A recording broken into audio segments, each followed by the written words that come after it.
Ciao everybody! In today's video, we're going to make chicken Milanese, chicken in the style of Milan. This is known as Italian kitchen with Roz Carreri. Andiamo a cucina. Let's get our ingredients.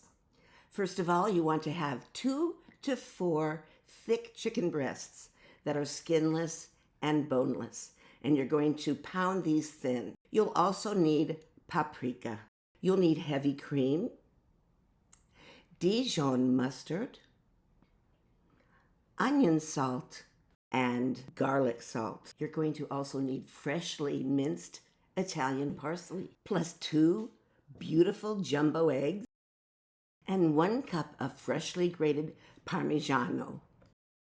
You'll also need 1.5 cups of panko and 2/3 cup of all-purpose flour. Okay, so now that you've got your ingredients, let's begin.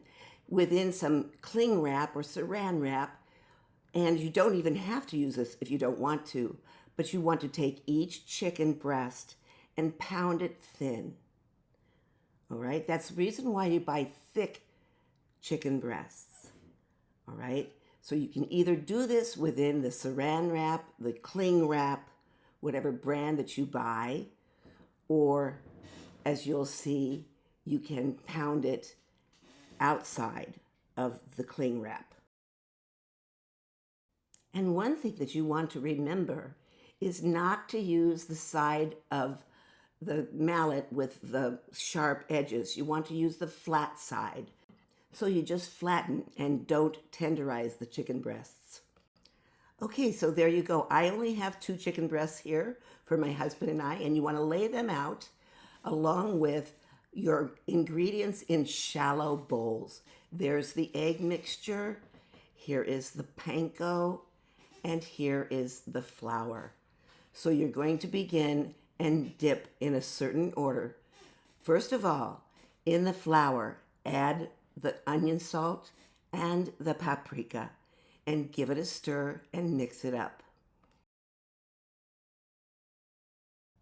And now you want to prepare your panko by adding all of the Parmigiano. And then you want to add the Italian parsley and the garlic salt. And again, with a fork, give it a nice stir. You might have to use your fingers or another spoon, and that's okay. It's okay to make a little bit of a mess. And now to the bowl with your eggs, add your cream and your Dijon mustard. Again, with a fork, whip it up really nicely. You want this mixture to be blended very well. Now take each chicken breast and lightly tap it into your flour mixture. Roll it over and get the other side. With a fork, then place it into the egg mixture and get both sides coated really well with the egg mixture. Takes a little bit of time, but you'll get it there. After that, place the chicken breasts on top of the panko parsley mixture. Pat it down and flip it over. Look at that. Now, I double dip this. You might just want to just dip it into the panko once, but I find that it's better to dip it over a second time. Here we go. It just has a very nice thick coating when you do it twice. If you got a little crevice in there, just add it in there. Okay, then go ahead, flip it over one more time. See how thick and nice it gets? All right, and then you want to place it on a clean platter. And do this for each and every one of the chicken breasts. So moving on, here goes the second one. And so you know how to do it, and so I'm just going to speed frame through this because you already seen it once, and you're a pro at this, right? Just put your chicken breast in the flour, flip it over once, goes into the egg mixture, then into the panko, again dipping it over twice, and then putting it on a platter. So here we go.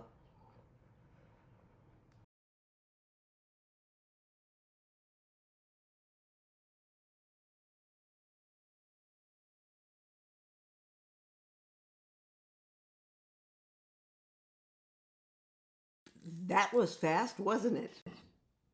Now it's time to cook. You want to use a frying pan that's large enough to hold the amount of chicken breasts that won't touch each other during the frying. Pour in 4 tablespoons at least of your favorite cooking oil, but do not use olive oil. Then put 4 tablespoons of butter, get it a little boiling, and now place your chicken breasts into the hot oil. I only used 2 chicken breasts for this recipe for my husband and I, but if you use 4, you will need a bigger pan. And that's because you flattened them out, remember? So they're wider.